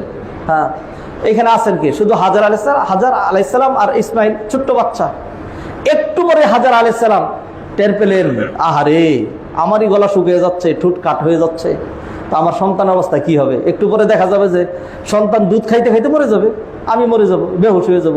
হ্যাঁ, কি অবস্থা হবে? কেমনে? হায় আল্লাহ! পেরেশানিতে সন্তান এইখানে শুয়ে দিয়েই হ্যাঁ দৌড় দিলেন। ওইদিকে একটা পাহাড় দেখা যায়, ছোট্ট একটা পাহাড়। ওই পাহাড়ের উপরে উঠলেন। এই পাহাড়ের নাম হলো সফা। ইন্নাস সফা ওয়াল মারওয়াতা মিন শাআইরিল্লাহ। এই আয়াতটা শুদ্ধ তেলাওয়াত তো শিখেন নাই, তাহলে ওইখানে গিয়ে কি পড়বেন? সফায় যে দাঁড়ায় 3টা দোয়া পড়তে হয়, শিখছেন? আবদাউ বিমা বাদা আল্লাহু বিহি, ইন্নাস সফা ওয়াল মারওয়াতা মিন শাআইরিল্লাহ, ফামান হাজ্জাল বাইতা আও ইতামারা ফালা জুনাহা আলাইহি আন ইয়াতাওয়াফা বিহিমা ওয়া মান তাতাওয়া খায়রান ফা ইন্নাল্লাহা শাকিরুন আলিম। আয়াতটা বড় আছে। এরপরে লা ইলাহা ইল্লাল্লাহু ওয়াহদাহু লা শারীকা লাহু লাহুল মুলকু ওয়াল হামদু ওয়া আলা কুল্লি শাইইন কাদির। লা ইলাহা ইল্লাল্লাহু ওয়াহদা আনজাযা ওয়াদা ওয়া নাসারা আবদা ওয়া হাযামাল আহজাবা ওয়াহদা। এই দোয়াগুলো পড়তে হয়, হাজী সাহেবরা শিখতে হবে, স্টাডি করা লাগবে। হ্যাঁ, ওইখানে গেলেন, গিয়া পাহাড়ের উপরে উঠলেন। ওইটা বলেন যে আমি এক অবলা নারী, ছোট্ট বাচ্চা মারা যাচ্ছে, হ্যাঁ আমাদের পানি নেই, খাবারের ব্যবস্থা নাই, আমাদের আর কেউ নাই এখানে। হ্যাঁ, কেউ কে আছো আমাদেরকে একটু সহযোগিতার হাত বাড়ায় দেওয়ার মতো, একটু পানি দেওয়ার মতো। হ্যাঁ, দেখলেন যত জোরে চিৎকার করেন এই আওয়াজ, ওই পাহাড়ে বাড়ি খায়, ওই পাহাড়ে বাড়ি খায়, শেষ না, কেউ শুনতে পাচ্ছে না। পেরেশান হইয়া নামলেন। হ্যাঁ, নেমে যাচ্ছেন, ওই পাহাড়টায় যাবেন, ওইটা আরেকটু উঁচা, 380 মিটার দূরে, 380 মিটার দূরে মারওয়া পাহাড়। আরো বড় বড় পাহাড় আছে, কিন্তু অনেক দূরে গেলে বাচ্চার কি অবস্থা হবে? বাচ্চারে নিয়ে দৌড়ালে তো নিজে আগেই পড়ে যাবেন। যখন নামেন উপত্যকায় তখন বাচ্চাটা আর দেখা যায় না, দেন ওইখানে দৌড়, না জানি বাচ্চার কোনো ক্ষতি হয়ে যাচ্ছে। এখন হাজিরা সেখানে গিয়ে দৌড়ায়। হ্যাঁ, এই বিষয়গুলো যদি মাথায় না আসে, এইগুলো যদি মনে করতে না পারেন যে হাজারা কেন এখানে আসলেন, কত ত্যাগ তিতিক্ষার পরে হজ প্রবর্তন করা হয়েছে, তাহলে আপনি কি হজ করবেন? হ্যাঁ, আপনার অবস্থা হবে এরকম যে মুরগি নে তো জান দে দি লেকিন খানে ওয়ালো কো মজা না আয়া। মুরগি এত সুন্দর করে পাকানো হয়েছে, একজন খায় কাজে না মজা হয় নাই, যেন আফসোস করে মুরগি নে তো জান দে দি, মুরগি তো জান দিয়ে দিছে, আর আপনার কাছে কি লাগা নাই? মজা লাগা নাই। হজের জন্য ইব্রাহিম আলাইহিস সালাম, ইসমাইল আলাইহিস সালাম, হাজরা আলাইহিস সালাম কিভাবে কষ্ট করলেন, কিভাবে হজ প্রবর্তন হইল, আপনি সেইখানে গিয়ে বলতেছেন যে হাবিব সাহেব আলুর ভর্তার মধ্যে লবণ কম হলো কেন? কালকে মাছ দিয়েছিলেন, আজকে আবার মাছ দিলেন কেন? হ্যাঁ, এই মুরগি দিয়েছেন কেন? মুরগি মানুষ বারবার খায়। হ্যাঁ, একটা রুমে 4টা সিট, আমার সিটটাই কেন দরজার সামনে বললো? কত রকম যে অভিযোগ। হ্যাঁ, আর বিশেষ করে অভিযোগ শুরু হয় মহিলাদের অঙ্গন থেকে বেশি। হ্যাঁ, মহিলা একজন এসে বলবে যে ওই মহিলা ওই রুমে যতক্ষণ আছে ততক্ষণ আমি থাকবো না, আমি রাস্তায় থাকবো, যাও তুমি তোমার গ্রুপ লিডারকে বুঝো গে যাও। হ্যাঁ, স্বামীর তো মাথা খারাপ, কারণ স্ত্রী পূজা তো দিতেই হবে, বিশেষ করে সফরের মধ্যে নিয়ে গেছে। হ্যাঁ, এই হাজিদের মধ্যে এবার শুরু হয়ে গেল। তো সেই জন্য বলি যে আপনি হজের স্পিরিট না নিয়ে গেলে আপনার সিট কেন সামনে পড়লো, লবণের মধ্যে তরকারি কেন কমইল, কত রকম প্রশ্ন আমরা থাকবে। এইগুলি আপনার তো এটা চিন্তা করার দরকার ছিল। হায় আল্লাহ, হাজারার গলা শুকিয়ে গেছিল, ইসমাইল মরে যাচ্ছিল, ইব্রাহিম চোখের পানি দিয়ে গোসল করে ফেলেছেন, পরিবারকে এত দূরে রেখে গিয়েছেন। হ্যাঁ, এরপরের ইতিহাস তো আরো অনেক জটিল আর কঠিন। হ্যাঁ, এর মধ্য দিয়ে আল্লাহ সুবহানাহু ওয়া তাআলা হজ প্রবর্তন করেছেন। কাবাঘর তো ছিল না, কিভাবে কাবাঘর নির্মাণ করা হলো, এরপরে ইব্রাহিম আলাইহিস সালাম হজের আযান দিলেন, এইগুলি তো আলোচনা নিয়ে আসবো। এগুলো আপনি যত ভালো করে জানবেন, যত হৃদয়ের ভিতরে স্থান করে দিবেন, ততই আপনার হজ মিনিংফুল এবং ওয়েটফুল হবে। আর যত এইগুলি না জেনে আপনি কিসের হজ করবেন, অর্থের হজ, বাহাদুরির হজ, জমিদারির হজ, ততই জিরো হজ হবে আপনারটা। সম্মানিত ভাই ও বোনেরা, হাজরা আলাইহিস সালাম এইভাবে 7 বার দৌড়াদৌড়ি করলেন। 7ম বার আল্লাহ সুবহানাহু ওয়া তাআলা ফেরেশতা পাঠিয়ে দিলেন। ফেরেশতা আওয়াজ দিল, যে তোমার ডাকে সাড়া দেওয়া হয়েছে, পানির ব্যবস্থা করা হয়ে গিয়েছে। হাজেরা আলাইহিস সালাম বলেন যে কি জানি শুনলাম আরেকবার আওয়াজ দেওয়া হলো। হাজেরা আলাইহিস সালাম তাকায় দেখেন ছেলে যেখানে বসা এখানে বক বক করে পানি বের হচ্ছে। এইখানে জমজম কুয়ার মুখটা বালুর আস্তরণে ঢাকা পড়া ছিল, মানে আল্লাহ ডেকে রেখেছিলেন, আর নাহলে বালু বুঝি পানি ডেকে রাখতে পারে। জিবরাইল আলাইহিস সালাম তার ডানা দিয়া বাড়ি দিয়া সব বালু সরাইয়া মুখ বের করে দিয়েছে। এরপর পানি বের হচ্ছিল, হাজেরা আলাইহিস সালাম দৌড়ায় আসলেন, আয়েশা তাড়াতাড়ি বালু দিয়ে এটা আটকাইলেন। নবীজি হাদিসের মধ্যে বললেন রহিমাল্লাহু উম্মা ইসমাইল, আল্লাহ ইসমাইলের মায়ের প্রতি রহমত বর্ষণ করুন। সে যদি পানি আটকে না দিত তাহলে জমজম কুয়া না হইয়া নাহরু জমজম হইতো, জমজম নদী হয়ে যেত। পানির ব্যবস্থা হলো এখানে।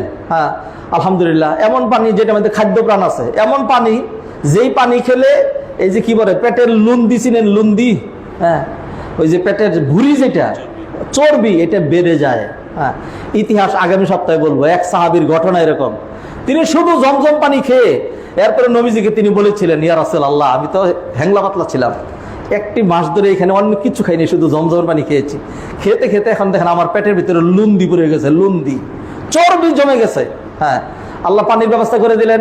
হাজেরা এবং ইসমাইলকে আল্লাহ বাঁচালেন, এইভাবে বাঁচাই দিলেন। পানি যেখানে থাকে মরুভূমিতে সেইখানেই আবাসন গড়ে ওঠে পানিকে, কুয়াকে কেন্দ্র করে। তো এইখানে কুয়া কোনোদিনই ছিল না। মানুষ ইয়ামান থেকে আরো বহুত পশ্চিম দিক দিয়ে যাতায়াত করে। বণিক দল একটা যাচ্ছে, হঠাৎ করে দেখে কিরে এইখানে ওরকম অনেক উপরে পানি, পাখি ঘুরছে তো ঘুরছে। এই পাখি যেখানে পানি থাকে এখানে এই পাখি থাকে, এই পাখি কোত্থেকে আসলো এখানে? এখানে তো পানি নাই আমাদের জানা মতো। কিন্তু যেহেতু পাখি এখানে এসছে, তো আমাদের ডাউট হচ্ছে হয়তো পানি থাকতেও পারে। তো এই পাখি দেখে দেখে ওই বাণিজ্যিক কাফেলা সোজা না গিয়ে তারা বামের দিকে আসলো, যে দেখি এখানে পানির ব্যবস্থা আছে কিনা। আস্তে আস্তে আস্তে আস্তে আস্তে এসে দেখে যে ঠিকই পানি পাওয়া গেছে, এবং পানির একজন মালিক পাওয়া গেছে। মালিকের নাম হলো হাজার, আর মালিকের ছেলের নাম হলো ইসমাইল। পানি, ভালো পানি, মজা পানি, মিষ্টি পানি, সুপেয় পানি। ওরে কি প্রশ্ন করো, কিচ্ছু লাগবে না, একটু টেস্ট করো না। আতরালা যেরকম কিনার আগে একটু লাগাই দেয়, শিখে দেখেন না। হাজেরা আলাইহিস সালাম দিলেন, ধরো খাও, খাইয়ে দেখো। খাইয়া দেখলো যে খাইয়া কয় বাপ দাদা 14 গোষ্ঠীর জীবনে এরকম পানি কোনোদিন খাইও নাই, দেখিও নাই, এত মজার পানি। আল্লাহ, এত মজার পানি আমাদেরকে একটু দিবেন, আমরা নিতে পারবো, সাথে ফিরে নেবো না, জুলুম করবো না, খাবার দিয়ে নিব। আল্লাহ ব্যবস্থা করলেন না, কি করলেন না? ইব্রাহিম আলাইহিস সালাম দোয়া করেছিলেন, আল্লাহ কবুল করলেন। এরপরে কিছুদিন পরে তারা নিবেদন করে, আমরা কি অন্যান্য লোকজনকে একটু বলবো যেখানে পানির ব্যবস্থা আছে? মাগো, আপনি যদি একটু অনুমতি দেন, ওই যে পাহাড়টা আছে, যে আপনার এই পুরো এলাকা ঠিক আছে, আমরা পাহাড়ের ওই পারে যদি একটা তাবু করে থাকি, কোনো আপত্তি আছে? আপত্তি থাকার কথা না। হাজার খুশি, আর হ্যাঁ থাকো, আসো। তো এইভাবে ধীরে ধীরে মানুষ আসতে শুরু করলো। এরপর এখানে জনবসতি গড়ে উঠলো। এদেরই একটা মেয়েকে পরবর্তীতে ইসমাইল আলাইহিস সালাম বড় হয়ে বিয়ে করলেন। মাঝখানে ঘটনা রয়েছে, সেটা আগামী সপ্তাহের জন্য ইনশাআল্লাহ। হাদিরিনে মজলিস, সম্মানিত ভাই বোনেরা, তো এইভাবে আল্লাহ সুবহানাহু ওয়া তাআলা ওই যে একটা ইব্রাহিমকে হিজরতের নির্দেশ আল্লাহ কেন দিলেন, এবার চিন্তা করে দেখেন। এত জালেম বাদশাহ এখান দিয়ে আসতে হবে, জালেম বাদশাহ আবার সারাকে দৌড়েই বের নিল কেন? না নিয়ে আল্লাহ সুবহানাহু ওয়া তাআলা একটা মুজিজা করতেন, এরকম যে ইব্রাহিম আর সারা দেখবে না, তার আস্তে করে চলে আসতে পারবে। সেটাও তো আল্লাহ পারতেন নাকি? পারতেন না। তাও আল্লাহ করলেন না, দৌড়াইয়া নিলেন। হের আবার হাজারকে নিয়ে আসলেন। আবার আল্লাহ তো সারারে আগে পরে তো সন্তান দিছেন, সারাকে তো আল্লাহ পরে সন্তান দিয়েছেন। এই সন্তান আগে দিতেন, বৃদ্ধ অবস্থায় দিতে পারলেন, যৌবনে আল্লাহ দিতে পারলেন না। আল্লাহ সুবহানাহু ওয়া তাআলা দিলেন, কিন্তু এর মাঝখানে আল্লাহ কি কি ঘটাইলেন আপনি এগুলি চিনে ভাবছেন? চোখ বন্ধ করে ভাবতে হবে, চিন্তা করতে হবে। এরপরে হাজার এবং কি বলে সারার মাঝখানে কেন টক্কর হইল? তো টক্কর তো হয়ই, টক্কর হইলে ঠিক আছে, তোমরা এরকম করো না, এই যাও তুমি এখানে থাকো, তুমি এখানে থাকো, তুমি পাহাড়ের উপরে থাকো, তুমি এপারে থাকো, এটা হইতে পারতো। অথবা স্ত্রী করে একই বাড়িতে থাকে, এরপরে এরকম করে আল্লাহ এইভাবে রাখতে পারতেন। আল্লাহ বলতে পারতেন ধমক দাও, হাজার যেন জোরে কথা না বলে, আল্লাহ এটা সমাধান দিতে পারতেন। আল্লাহ বললেন না, সমাধান না, এর দূরে সরাই দেন। আচ্ছা, দূরে সরাইলে কয় মাইল দূরে সরাইতে হয়?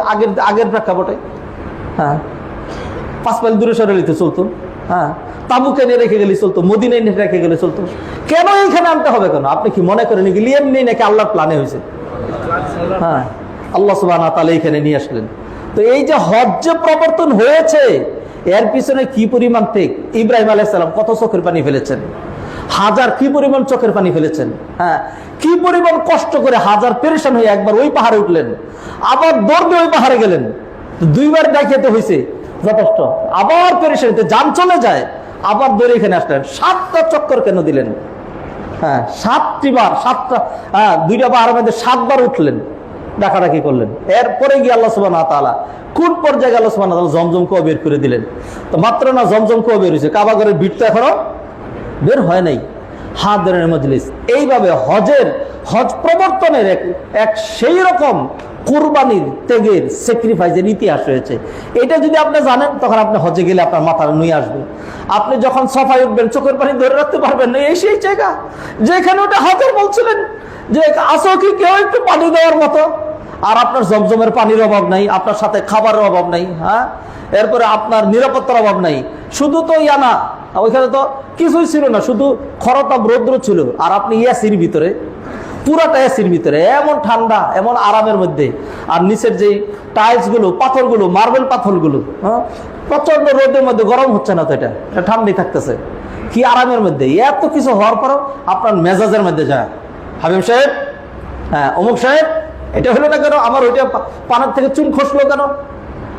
এই বেড়াগিরি, এই বাহাদুরি, এই আমিত্ব, এই বড়ত্ব, এই নেতৃত্ব, এই কর্তৃত্ব, এই বাতিকতা, এগুলো ত্যাগ করে জেটে ফেলে দিয়ে, হ্যাঁ, জেরে ফেলে দিয়ে আল্লাহর গোলাম সেজে, ইব্রাহিম আলাইহিস সালামের সন্তান সেজে, সেই কুরবানির ইতিহাস বক্ষে ধারণ করা হতে যান, কপাল খুলে যাবে, নিষ্পাপ হয়ে, মাসুম হয়ে মাকবুল হজ করে আসতে পারবেন ইনশাআল্লাহ। আর যদি আমিত্ব, বড়ত্ব, টাকার গরম নিয়ে হজ করতে যান, হাইফাই হজ করতে যান, ভিআইপি হজ করতে যান, তো সবই হবে, আপনার হজটা হবে না। তাহলে আপনি কত বড় কপাল পোড়া! হজ হইলে কি লাভ? 2টা হাদিস বলে শেষ করে দিচ্ছি, সময় আমাকে ওয়ার্নিং দিচ্ছে। নবীজি সাল্লাল্লাহু আলাইহি ওয়াসাল্লাম বললেন, আল উমরাতু ইলাল উমরা কাফফারাতুল লিমা বাইনাহুমা। কেউ যদি 70 একটা উমরা করে, আবার 2000 একটা উমরা করে, এই 2 উমরার মাঝখানে যত গুনাহ করছিল, সুন্দর করে উমরা করলে আল্লাহ সুবহানাহু ওয়া তাআলা সমস্ত গুনাহ মাফ করে দেবেন। এরপরে বলে ওয়াল হাজ্জুল মাবরুর, আর কেউ যদি মাকবুল হজ করতে পারে, এমন হজ করতে পারে যে হজ আল্লাহ কবুল করলেন, লাইসা লাহু জাযাউন ইল্লাল জান্নাহ, তার প্রতিদান জান্নাত ছাড়া আর কিছুই নাই। সুবহানাল্লাহ। অন্য হাদিসে নবীজি বললেন, মান হাজ্জা ফালাম ইয়ারফুস ওয়া লাম ইয়াফসুক, যে ব্যক্তি হজ করতে গেল, হজে গিয়ে বেড়াগিরি দেখাইলো না। বেড়াগিরি দেখাইলো না মানে জবানটাকে সংযত রাখলো একেবারে, এই টাং, এই যে জবান যেটা, এইটাকে যদি নিয়ন্ত্রণ করতে পারে না, একদম সাকসেস, হজ হয়ে যাবে। এইটাই মানুষ পারে না। হ্যাঁ, নবীজি বলছেন, মান ইয়াদমানু লিমা বাইনা ফাক্কাইহি ওয়া মা বাইনা রিজলাইহি আদমানু লাহুল জান্নাহ, যে ব্যক্তি আমাকে 2টা জিনিসই গ্যারান্টি দিতে পারবে, আমি তাকে জান্নাতের গ্যারান্টি দিচ্ছি, গুপ্তাঙ্গের গ্যারান্টি আর হলো জবানের গ্যারান্টি। তাহলে জবানটাকে ভালো করে যে নিয়ন্ত্রণ করবে, গীবত করবে না, আর পচা রাজনীতির দরকার নাই। আপনারা জান, বাংলাদেশের মানুষ রাজনীতি করে কত জায়গায় দেখছেন তো, হ্যাঁ, এই দেশের আগামীর কথা ভুলে যান, এটা পিছাবেই, হ্যাঁ, এইটা পিছাবেই। হ্যাঁ, কারণ হইলো যেই দেশের ভিতরে নিজেরাই গাদ্দার, নিজেরাই মুনাফিক, নিজেরাই অসভ্য, হ্যাঁ, ওই জাতির থেকে আপনি ভালো কি আশা করবেন? এটা আশা করতে পারেন না। আমি কথা কেন বলছি? আমি এই জন্য বলছি যে আপনি ওইখানে পচা রাজনীতি করিয়া আর সমালোচনা করে, সংসদে কে কি বললো, হ্যাঁ, আর প্রাথমিক বিশ্ববিদ্যালয় কতগুলি হলো, সেটা আপনার দরকার নাই। হ্যাঁ, আপনারা 2-4 দিন রাজনীতি না করলে আমাদের দেশ যত রূপ পিছাক, আপনি মাকবুল হজ করে আসেন, সেইখানে জবান একদম, হ্যাঁ, বিএনপি কি করলো, জামাত কি করলো, এনসিপি কি করলো, আওয়ামী লীগ কি করলো, অমুক কি করলো, সব রাখেন, এগুলো আপনার দরকার নেই। আমরা রাজনীতি কইরা দেশে আমরা যারা আছি, আমরা রাজনীতি করে দেশকে ডাবানোর জন্য যথেষ্ট, আপনি চিন্তাই করেন না। আমরা দেশকে ডাবানোর জন্য আমরা যথেষ্ট আছি, আপনি খালি মাকবুল হজটা করে আসেন। সেই জন্য হজে গিয়া নো রাজনীতি, নো পলিটিক্স, নো গিবত, গালাগালি তো প্রশ্নই আসে না, মিথ্যার তো প্রশ্নই আসে না, কাউকে কষ্ট দিয়েন না। যে গ্রুপে যাবেন মিষ্টি হাসি দিয়ে সবসময় সুন্দর করে রেখে, আসসালামু আলাইকুম হাজি সাহেব, ভাইজান, হ্যাঁ, আমি হাইখানে হেল্প, আমি আমাকে দেন না একটু, আমি কাজটা করে দিচ্ছি, আচ্ছা ঠিক আছে, আমি কেউ যাচ্ছে না, চলেন আমি যাচ্ছি, আল্লাহ আপনার এখানে বাতাস বেশি লাগে, সমস্যা হয়, আল্লাহ আমার একটু গরম, আমি তো গরম বেশি, আমি এখানে থাকি, আপনি এখানে চলে আসেন। প্রাধান্য দেন, মানুষকে প্রাধান্য দিতে শিখেন। এই কথাগুলো আমরা সামনে নিয়ে আসবো ইনশাআল্লাহ। হাদিরের মজলিস, সময় হচ্ছে, আমাকে শেষ করতে হবে, সেই জন্য যে কথাগুলো বলছি, আল্লাহর নাম নিয়ে হজ করতে যান। যে ব্যক্তি হজ করতে গিয়ে নিজের জবান, গুপ্তাঙ্গ, অঙ্গ প্রত্যঙ্গ এগুলোকে হেফাজত করবে, পাপাচার থেকে মুক্ত থাকবে, সে যেইভাবে হজ করে আসবে, তার উদাহরণ হলো মান হাজ্জা ফালাম ইয়ারফুস ওয়া লাম ইয়াফসুক রাজাআ কায়াউমিন আও কায়াউমা ওয়ালাদাতহু উম্মুহু, তার উদাহরণ হবে নবভূমিষ্ঠ ওই নিউবর্ন চাইল্ডের মতো যার জীবনে জিরো গুনাহ নাই। সুবহানাল্লাহ। তাইলে এমন একটা হজ আমার আপনার যেন কাম্য হয়, এমন একটা হজের জন্য আমার আপনার কিছু ত্যাগ, কিছু তিতিক্ষা, কিছু কষ্ট, কিছু স্যাক্রিফাইস, কিছু প্রাধান্য দেওয়া, কিছু শিখা, কিছু জানা, জবান একটু তালা দিয়ে রাখা, সেটা লাগবে, সেটা লাগবে। আসুন, যারা হজে যাচ্ছে তাকে সাধুবাদ জানান, তাকে গাইডলাইন দেন। যারা যাচ্ছেন মাকবুল হজ করার জন্য আপনাকে কিছু চেষ্টা সাধনা করা লাগবে। আমরা এগুলো আলোচনা করব। অনেক জায়গায়, অনেক মসজিদে, বিভিন্ন জায়গায় কোচিং হচ্ছে। যারা হজে যাবেন সময় দিয়ে এটা পড়েন, স্টাডি করেন। আমাদের কাছে যে কোনো সময় ফোন করতে পারেন, জিজ্ঞাসা করতে পারেন, জানতে পারেন, জানেন। হজ শিখে তারপর হজ করতে যান। এখন থেকে হজ পর্যন্ত পড়াশোনা করেন, হজ নিয়ে স্টাডি করেন। আপনি এটা মনে করেন না যে হজ পর্যন্ত পড়লে আপনি হজের সব কিছুই জেনে ফেলবেন। আপনি যা জানবেন কিছুই না, আরো অনেক বিষয় আছে জানার। পড়াশোনা করুন। আল্লাহ সুবহানাহু ওয়া তাআলা আমাদের সবাইকে, যারা হজে যাচ্ছেন সবাইকে মাকবুল হজ করার তৌফিক দান করুন। সারা বিশ্বের সকল মানুষকে আল্লাহ মাকবুল হজ করার তৌফিক এনায়েত করেন। আমরা যারা এবার যাচ্ছি না, আল্লাহ যেন আমাদেরকে আগামীতে যাওয়ার তৌফিক এনায়েত করেন। যারা হজের কামনা করে আল্লাহ সুবহানাহু ওয়া তাআলা তাদেরকে যেন হজের তৌফিক এনায়েত করেন। সুবহানাকাল্লাহুম্মা বিহামদিকা আশহাদু আল্লা ইলাহা ইল্লা আনতা আস্তাগফিরুকা ওয়া আতুবু ইলাইক। আকুলু কওলি হাযা ওয়া আস্তাগফিরুল্লাহ লি ওয়া লাকুম ওয়া লিসাইরিল মুসলিমিন ফাস্তাগফিরুহু ইন্নাহু হুয়াল গফুরুর রহিম।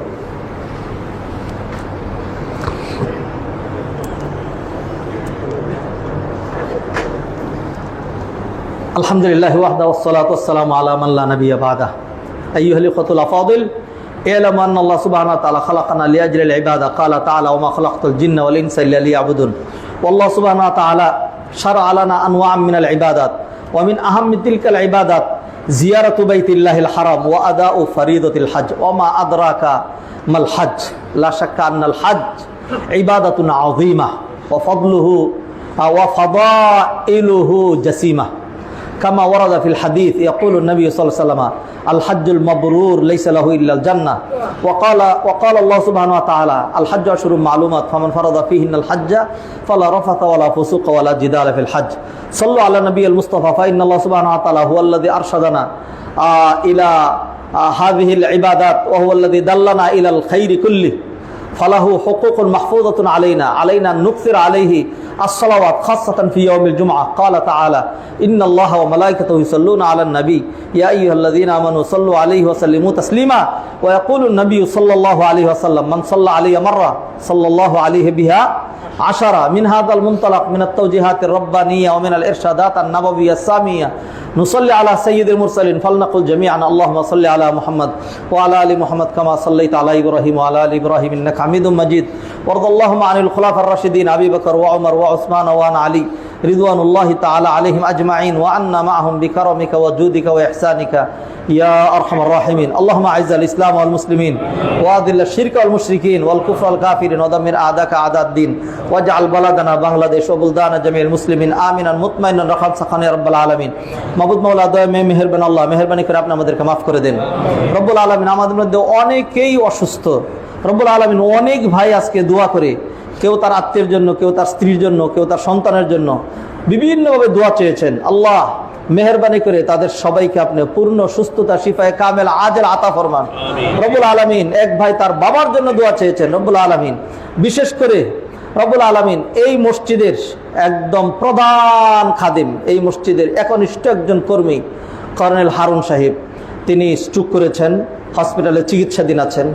আল্লাহ আপনি তাকে পূর্ণ সুস্থতা দান করুন, শিফায়ে কামেলা আজল আতা ফরমান রব্বুল আলামিন। এই মসজিদের খেদমতের জন্য তার হায়াতকে আপনি দীর্ঘ করে দেন রব্বুল আলামিন। এই মসজিদের কাজের জন্য তার তৌফিক বাড়াইয়া দেন। আমরা যারা এর সাথে জড়িত আমাদের সবাইকে আপনি তৌফিক বাড়িয়ে দেন।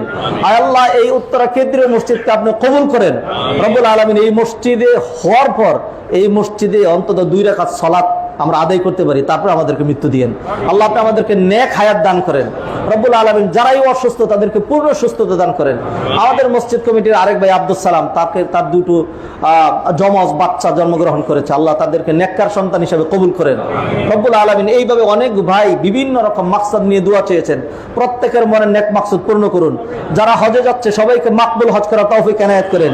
নিরাপদে নির্বিঘ্নে সুন্দর করে হজ সম্পাদন করে আমাদের কাছে আবার ফিরিয়ে আনেন রব্বুল রব্বুল আলামিন রাস্তার যায় ঝামেলা আপনি দূর করে দেন রব্বুল আলামিন। অনাকাঙ্ক্ষিত যুদ্ধ আর যেন শুরু না হয় রব্বুল আলামিন, মেহেরবানি করে আপনি পৃথিবীটাকে সুস্থির করে দেন রব্বুল আলামিন। যারা অস্থির করে তাদেরকে লানতের মালা পরাইয়া দেন, যারা পৃথিবীটাকে অস্থির করে রব্বুল আলামিন তাদেরকে আপনি ধ্বংস করে দেন রব্বুল আলামিন। হাজিদের জন্য ইবাদতের সুন্দর কাঙ্ক্ষিত পরিবেশ আপনি দিয়ে দেন রব্বুল আলামিন। মেহেরবানি করে আপনি আমাদের দোয়া কবুল ও মঞ্জুর করেন।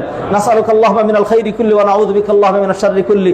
রব্বানা আতিনা ফিদ দুনিয়া হাসানাহ ওয়া ফিল আখিরাতি হাসানাহ ওয়া কিনা আযাবান নার।